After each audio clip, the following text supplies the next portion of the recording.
Welcome to our 100th episode of the Show. We are two geeks who talk about everything. My name is Aaron, and I'm joined by my cousin and co-host Landon. What's up, man? Wow, 100 years. No, sorry, that doesn't sound as. All right, so 100 episodes old. Wow. Those weren't all my episodes, though, though it's still 100 episodes total. Boom. Yeah, 100 That's awesome. episodes. And I haven't told you this, but I've been thinking about a giveaway. So there will be more information about that at the end of this episode. So hey, dude, I just saw you this week in I know. person. In This never person. happens, No, except at Christmas. you came down. Thank you for visiting my town down here. Yeah, Yeah. yeah, folks at home. I got to hang out in South Carolina for a few days. Took a little vacation for my birthday. It was my birthday was this past Wednesday. In case you're wondering, I do feel older, but that's an everyday occurrence. And you look it. Oh, sorry. Well, I do. There's a lot of gray up here and a lot of something here. I don't know. No, I had a great time and got to hang out with your folks for a few days at their house, great island. Your dad took me around on the golf cart, lovingly Oh, called the Papanini. yeah, that's right. Uh, You're not even I got Italian. yeah, right. It's a fancy Italian Yeah. sports golf cart. A Um, Benini. the Papanini. It was a lot of fun. I got to see all the sights around the island and I tell you what, I'm sold. I'm thinking about moving down. I just Come have to on, figure come out the on. whole financial thing and buy a house. I That seems harder than said than done. No, that's great. You got to come down here. Yeah, we got to grab some Mexican. That was awesome, Yeah. and And that laugh. was good That's food always too. good. It's Let really me great tell you. food. Yeah, truly. All right. Today we are diving into the crazy world of the 1985 film Return to Oz. So Landon, to start us off, what were your first impressions when you saw this sequel to the classic Wizard of Oz when we were kids? So I think I don't know if it's because maybe it's a cult classic for a lot of people now or some, but it seemed like I was the person who liked it more than most people that I knew. And I think for some, as I've talked to over the years, they thought it was a little scary. Like it was, I mean, there were a lot of scary themes in it that were just very different. But it's like I loved it. I thought it was great. And you and I had a lot of jokes, just imitating the characters and stuff. I felt like it took Wizard of Oz, which was always sing-songy musical, of course, the original, and I had never read the book at that time. I read the book later as an adult, but this really made it more like I don't know, like an epic. It was part of an epic story. And so Yeah. I love that. It brought it down to earth a little bit more. So yeah, I was enthralled with it. Yeah. Yeah, it's weird to think that this is sort of a sequel to a movie that came out like what 45 years earlier. Right. Uh I don't know. My math is off there, I'm sure. But you mentioned it. It's a darker movie. It's taken a really different direction by going in a darker direction than what the 1939 musical was. You've got this story of a girl who, goes from this sepia toned black and white world to everything's in technicolor and it's beautiful and it's gorgeous and this is this magical land and everyone's happy and we're singing every time we walk down the road to suddenly here's this place where the yellow brick road is broken, the emerald city doesn't have any emeralds anymore and all the people have been turned to stone. What's happened? So but what's crazy is that it's more in tune with what's written in the Oz books. Like there, if you read those books, they get pretty dark, especially the later books toward the end of L. Frank Baum's life. It So gets dark in there. I never read the later books. I only read the first one. I got it on the shelf here. But I didn't know that they got, and I remember you had a lot of those, and you read all those. I remember that being a really cool thing. Yeah, yeah. I've got I don't have a lot of the individual books anymore. I do have the collections that Barnes and Noble put out. They put I'm looking up here, three different collections um, with 5 books each. Wow. So it's uh, it's really interesting to put them all together like that. And like I said, toward the end of Baum's life, things were getting darker, and it's funny because he never intended to write sequels to The Wizard of Oz. Yeah. He wrote that first one initially, and it was supposed to be just a standalone story, but it was so popular, people kept writing, kids all over the country kept writing him letters wanting to know, well, what else happened in Oz? Tell us more stories about Oz.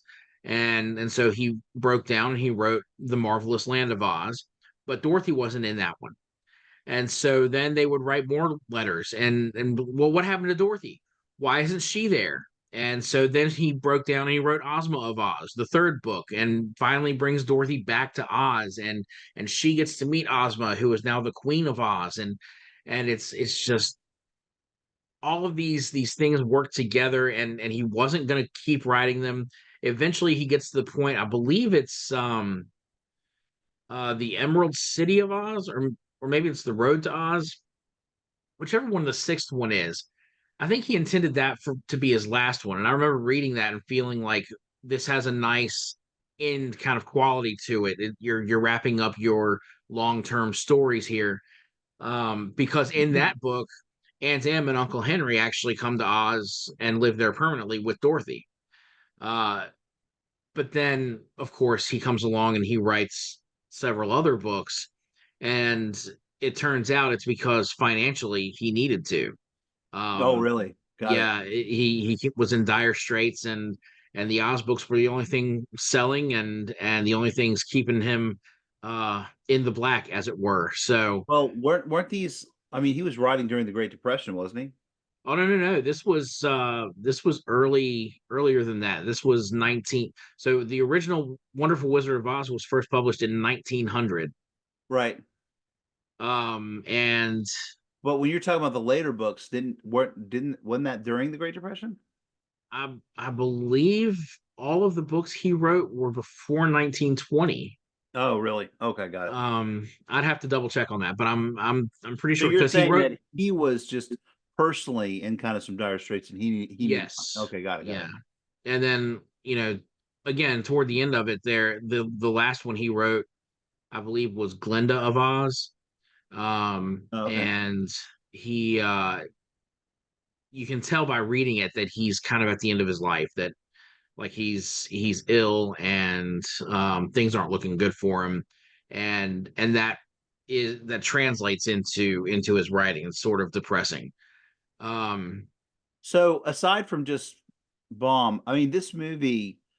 Were you introduced to this movie like from Disney Channel Probably, yeah. I don't think or I the saw this Wonderful in the World of theater. Disney, or not Disney Channel? I can't recall if there was Disney Channel, but I think when we were growing up, they had like the Wonderful World of Disney. It feels like this is one of those that came up. Yeah, Um, Something in that kind of era where we'd have like Michael Eisner like introducing something to us, you know. right, yeah. Came on Sunday night. It's like a movie of the week kind of thing. I remember um getting it on VHS and watching it like over and over. Like I yeah. watched it so many times. Um, I remember too, like the when I first started watching it, you're kind of getting a catch up because the story starts off with you. I mean, she is back from Oz. She can't stop talking about Oz. You know, of course, Annie M and Uncle Henry are just like, yeah, the kids. You know, this is a little concerning, right? So they take her, and I think at the time, right in that period of history, it's like you had the electroshock therapy and the sane asylum kind of thoughts about that kind of stuff about how to heal people, which is odd. Um, and Well, yeah, just piece your brain out and you'll be fine. yeah, here's a taser. Right in your brain. Anyway, they take her to this place, and first of all, I mean, we have the Never Ending Story that came out around this time too. I think before this. you're kind of in this whole fantasy vibe, you know? And so to me, and I can't remember when Dark Crystal or those came out, but this is this era of, because I'm three or four at the time, so I'm watching these when I'm more like 10. And then Hmm. by that time, I've got a treasure trove of a few fantasy movies like this, and they were my go-to. So, like, Right. I loved it.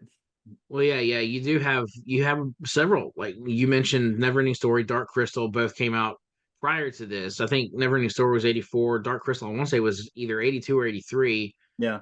Then this was 85.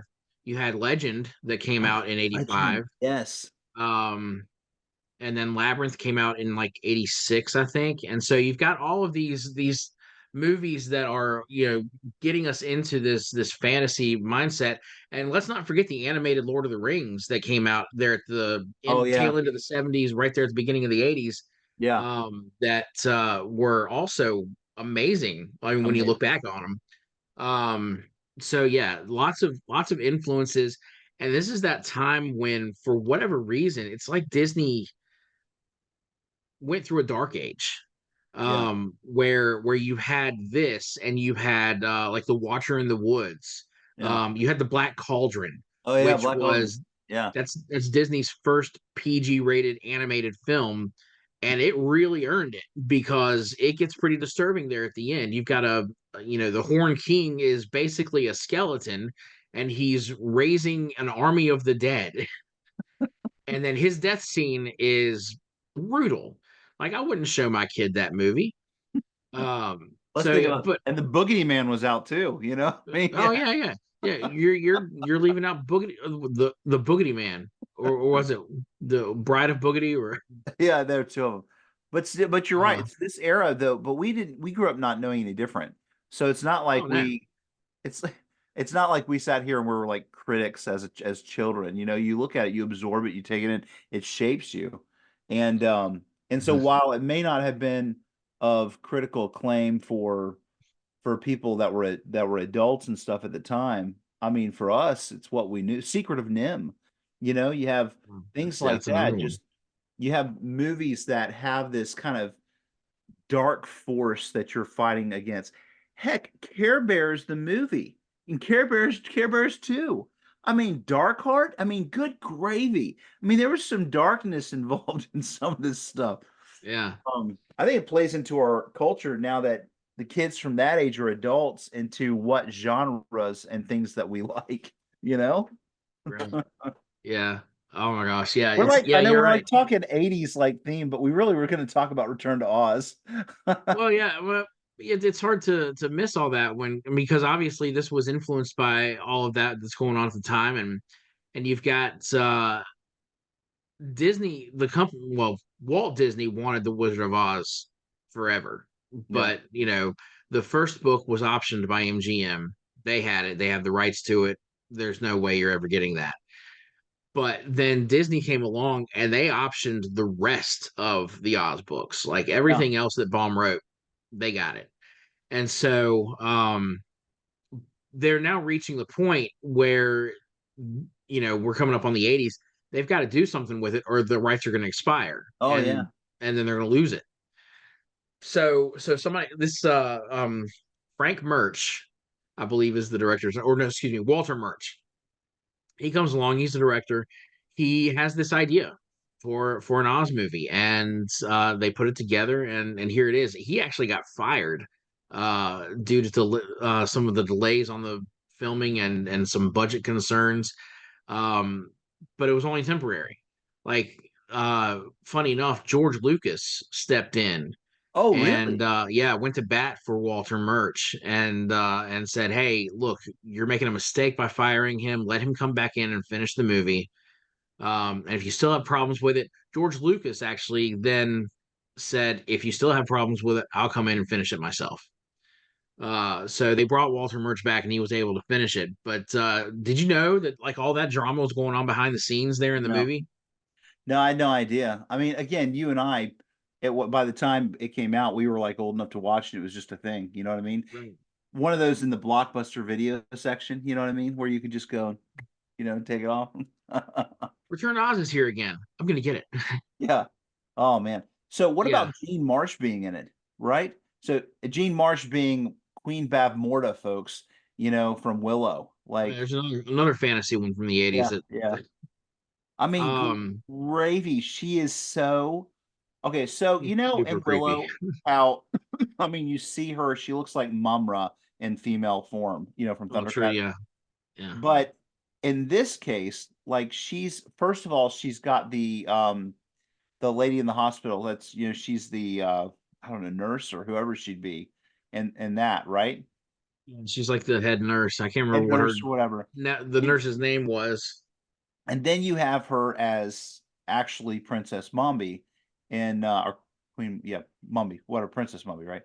And Mombi, and she's there, and she just looks scary. I mean, her facial expressions, even now, I mean, I'm just like imagining her like looking and that part when she goes to reach out to touch and she goes, you know what I mean? With her Yeah, hand. yeah, she's just the head in that There cabinet. Dorothy. you go. Oh man. Yeah, and she reaches for the powder of life, Oh, and the power her of life. head goes Yeah. just like bites at her. Well, you Oh, can't move. You can't get her. you can't do it. It'd be funny though if you kind of taunted it. You're just like, come on, you know, like a Walking Dead head. Oh my Yeah. gosh, it's so creepy having all those heads like that. Oh my gosh. Oh, and especially because it had like a doll like look, scary dolls, because they're all just sitting Yeah, there quietly, and they'll start looking, and they'll look. Yeah, oh man, and then when she wakes up the original head, the Jean Marsh head, it's all of them start screaming. oh my Like gosh, it's like this huge alarm, and then the headless woman in the bedroom gets up, is that like is so stumbling creepy. around. Yeah, and what about that outfit with the spiky? Oh yeah. Oh my gosh, crazy. Oh, And then that you had the was really funny. sweet one, the one who was like, I don't know which one, but she was warning them about, I can't. Was she bad or was she? Like the one who had the nice head, the other one, None of them were nice. right, because the other one, oh, that's right. She was bad. Right, right, right. Yeah. So we saw three heads on Yeah, her. The first one was probably the most polite. She was just sitting there that's the playing one I'm music. thinking of. Yeah, yeah, And then she switched to the Delta Burke looking lady yeah.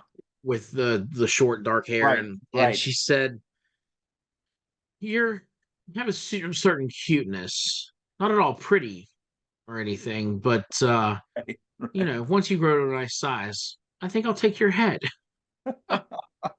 Well, thanks for giving me a warning. Thanks for the compliment. I'll keep it.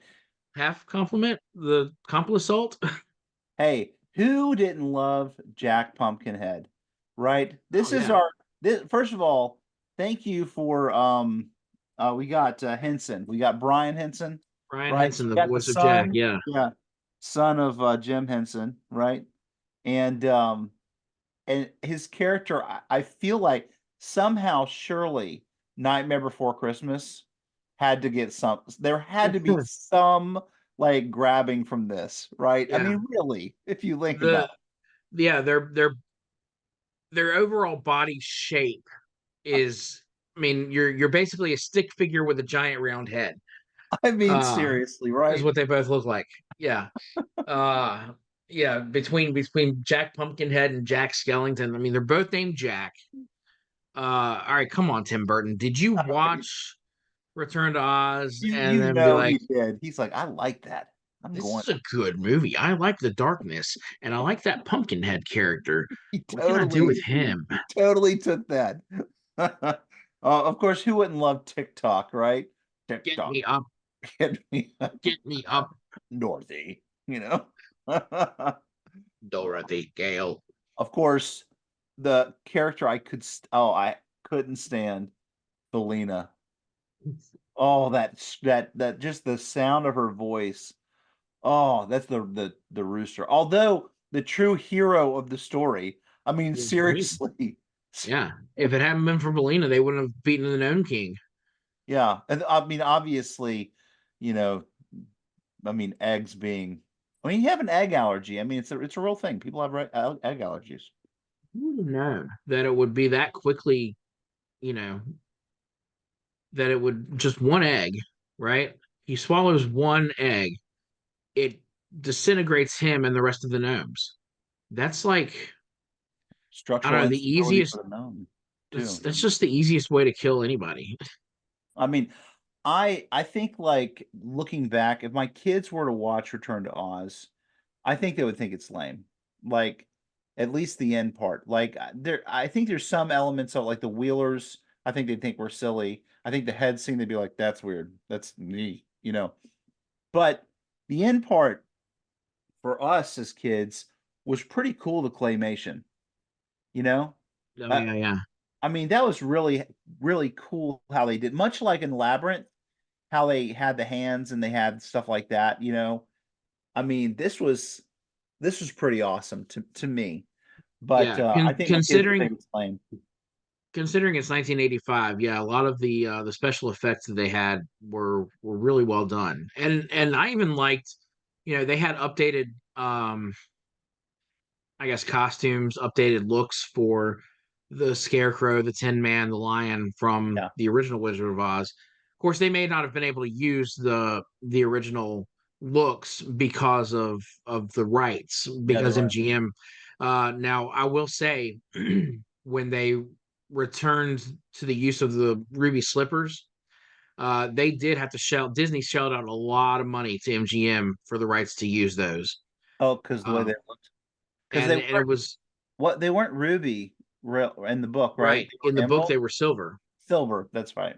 but MGM wanted them to be ruby so they could show off the Technicolor. Sure. And so because they were ruby slippers in the original movie, they wanted them to be ruby in this movie so that you could see that there is a connection to the original 1939. Right. Right. Now, I think people would have been confused if they had gone with the silver shoes, same way that they would have in the books. But I yeah, feel like didn't the yeah, if I'm looking at the book that I've got here and the drawings of them, I'm thinking that the characters were modeled off of what was like the characters because these were drawings from back then, weren't they? The drawings that are in yeah, the those book. are the original. Those are Yeah, the original illustrations, and yeah, they do look more they really accurate to do. the books. Yeah, like look here. Like look at I don't know if you can see my screen, but you look at how the size of the Cowardly Lion, you Yeah. look at the way that the nose is for the Tin Man, and then look at also same thing, nose and outfit for the Scarecrow. Hmm. Yeah. So I think that that's they just try to keep it authentic, Yeah. you know. Yeah. I really, really did enjoy it. Now so I don't think we mentioned earlier, but this movie sort of takes elements from both The Land of Oz and Ozma of Oz, the second and third books. Now where you've got Mombi as a princess who keeps all of these heads. In The Land of Oz, Mombi was a low-level witch Oh, who was keeping tabs on a little boy named, oh, what was his name? Tip. Tip was this little boy who was actually Ozma in disguise. She had been transformed into a boy and hidden away so that she couldn't take the throne when the wizard left Oz. And so, eventually throughout that book, they eventually figure out, yes, this is who Tip is actually Ozma, and they change her back, and everything's fine. But they take the name Mombi and put it with a character from Ozma of Oz, Princess Langwidere, who is the one who has all the different heads. okay. So they kind of merged them. Yeah. Yeah, and the Gnome King is pretty different too. He's not made of rocks, but he does live underground. But Um, I mean, you think about a gnome. First of all, a gnome you think is GNOME, right? But he's not spelled that way right. in It's just the NOME. NOME. So like Yeah. rock guy. He's a rock man. Yeah. I think they did a great job with that actor and the way that they like they're when they Humanizing. finally confront the Gnome King and he's transforming and becoming more and more human each time one of them turns into an ornament. It's really neat to see that transition. Yeah, I like Because that too. he goes from like the stop motion animated face on the wall to, I mean, really it's Nickel Williamson playing the part, and then it goes backwards again because Dorothy starts figuring out who all the ornaments are. Right. Oh, and his Which anger of is course, so great. oh yeah, yeah. Especially when he yells. I mean, you just hear him. Yeah, hear his voice and tone remind me of Charles Dance, who is Tywin Lannister from Game of Thrones, or seen him in plenty of things. But he just got that very commanding British voice. It's just like, "Oh," you know, Yeah. silence, you know. Um, Stop. yeah, stop, chicken. I'm Um, tired of these games. what about I don't know if I say her name right, Fairuza Balk, right? Yeah. She's been in a whole lot of movies that we've seen along the way, Yeah, since. this was her first big role. I think the only other thing she had done, I don't know if it was before this or maybe around the same time. I know when she was about this age, she did I think it was a TV version of the greatest Christmas pageant ever, or the best Christmas pageant ever. Yeah, that's one of, I think, Daffy's one of her early favorite movies. I remember reading the book when I was a kid, and then seeing the Mm. live action kind of movie based on it. Most But people she was in it. know her from The Craft, back when The we were Craft. She high was in The school. Water Boy. Waterboy, yeah, yeah, yeah. But I don't think she's done. I think she's still acting. I was just looking to see. Yeah, she has done. She has done stuff. She did a few episodes in Ray Donovan, and anyway, it's interesting though because you think about her, like in this movie, and it's a very innocent role, very young. Obviously, like you said, it was her first role, but then she's done like a whole lot of movies and shows since. I mean, like I got 54 listings on IMDb, so pretty cool. Pretty cool. All right, any favorite moments or scenes from the movie you can think I of off the top of your mean, head? yeah, so when we meet the Wheelers, right? And and then in their laugh, you and I would always joke about their laugh, that that laugh. They're so manic. They're so mad. You behave. They're like punk. I Dave. I will behave. Oh man. That's so good. I thought the You desert behave. I thought the desert was pretty cool, like where Oh you yeah. touch the desert and you turn into sand. See, Pretty and ominous. that was so confusing for me as a kid. Before I read the rest of the Oz books, I had no idea that the Deadly Desert was a thing. Like, because it's never mentioned in the first movie. But Dorothy mentions it, like, when they arrive in Oz, she's talking to Belina about it, like she's experienced the Deadly Desert. She knows what it is. Like, no one ever mentioned the Deadly Desert in The Wizard of Oz. Yeah, there's things like that where she's just like, it's known. Yeah. A Um, lunch pail tree. What yeah, a when did you lunch. come across that? Yeah, yeah, that's stupid. Yeah. I Now, was trying to if you see. go back to the apple grove where they throw apples at you, all right, I'll believe that. I know you experienced that. Um, and then there was, I guess, I was trying to think. I was trying to think if there was any Wheelers that became anything, like, or were notable for anything, because they had such distinctive faces, or and maybe that's just makeup and stuff. But man, they The were. only one who had any speaking lines was Pons Mar was the yeah. lead Wheeler. Trying to see if he. Oh yeah, yeah, he looks very much like that. Trying to see if there's anything else. Masters in the Universe. He was one of those characters. That was another. It was He Man. Anyway, no, probably not. But still, it's amazing how you can watch some of these scenes and just like they stick with you. I mean, I probably could remember the movie from start to finish, just the amount of times that I watched it. Do we watch it together, or did we just always got together and joked about it? I'm sure we watched it together at some point, probably Yeah. a few times. Yeah. Yes. Um, because it's just one of those movies that I feel like that like as younger kids, that and Pee-wee's Big Adventure and Return of the Jedi, I feel like were like three of our go-tos. Yeah. We were Always. stuck inside and had to watch a movie or something. We, you know, You could always do um that. those were easy to get into and didn't require any explanation. It was just fun to watch. So here's something cool. So yesterday, so took the family to New York for the New York City for the weekend so we could go see Sweeney Todd. And because it's Daffy's birthday today. So yesterday we did that. And during the day, we went to the 9/11 Museum and then we went to the Museum of Broadway. And when we went into the Museum of Broadway, they had, like this stuff about the Wiz, that had been around the theatrical, Broadway Wiz. Sure. Um, and there was this group that was talking to one of the tour guides, and they were like, "Now, is this like something like like Return to Oz? Like, was this like a scene?" And then it sparked a whole conversation about how no, that's not the case. But I'm just sitting here saying, knowing that we were gonna, have this conversation, I'm just going, actually, and I just jumped in the middle of their conversation about Return to Oz. Started quoting, did Actually, the Wheeler thing, totally did the Wheelers, and that's when it got weird, you know what I mean? So okay, we're gonna not talk to you anymore. like Princess Mombi.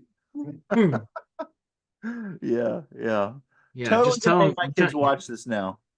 Yeah, definitely. I mean, they're old enough. It's fine. Um, and you just point those people, that you were at the museum with, just like, hey, just go get on Disney Plus. It's there. Return to Oz. It's a real thing. It's great. It's worth watching.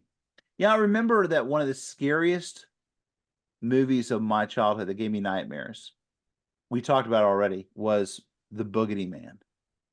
you know?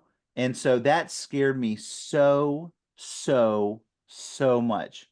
More than the Pee-wee's Big Adventure Large Large Marge Marge scene. scene. That was scary enough in itself. But, again, being so young and watching these things. So I think let my kids watch the Boogity because that's what I do. Face my fears. And they were just like, huh, so this scared you? I mean, he's kind of weird old guy, but you know. I'm like, what's wrong with his face? I'm like, it's scary. Then of course I'm watching it, I don't think it's scary. I wonder if I have them watch Return to Oz, if I'm gonna sit here and go, they're gonna, not see the value. It's today, and they just don't appreciate good movies like we did. I know. I know, but we were also limited. Don't you miss the ignorance of our youth? No, When absolutely. you could watch something you hadn't seen everything, and so it's just like Yeah. now it's all so derivative. I mean, it was always derivative, but now it's really derivative. But now you have computer generated images that look realistic, and all of the special effects are so amazing.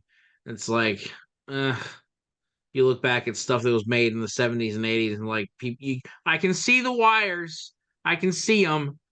It's like back then though it was magic. If we ever had an oops baby, I don't see that happening at this point. But I think I would shelter as much as possible for any sort of entertainment or outside value. And then when they turn 11 or 10 or something, Drop then everything. I just go here. And I start with all the things of my childhood. And then there's just this, there's a glistening joy, you know what I mean? Oh yeah, I Unhindered mean, by I the world. definitely, if I had a kid of my own, I would not let them watch anything Star Wars until they're old enough to understand what Star Wars is. Yeah, Like none of the Clone Wars, none of the Rebels, no cartoons. When you start watching Star Wars, you're going to start with Episode 4, right. A New Hope, just like we did. And Yeah. then you're going to watch Empire Strikes Back, and you're going to be surprised when you find out Darth Vader is Luke Skywalker's father. They You're have going to be no shocked. idea. They would sit there literally and just be like, Right. I mean, they're saying that's impossible, just like, Yeah.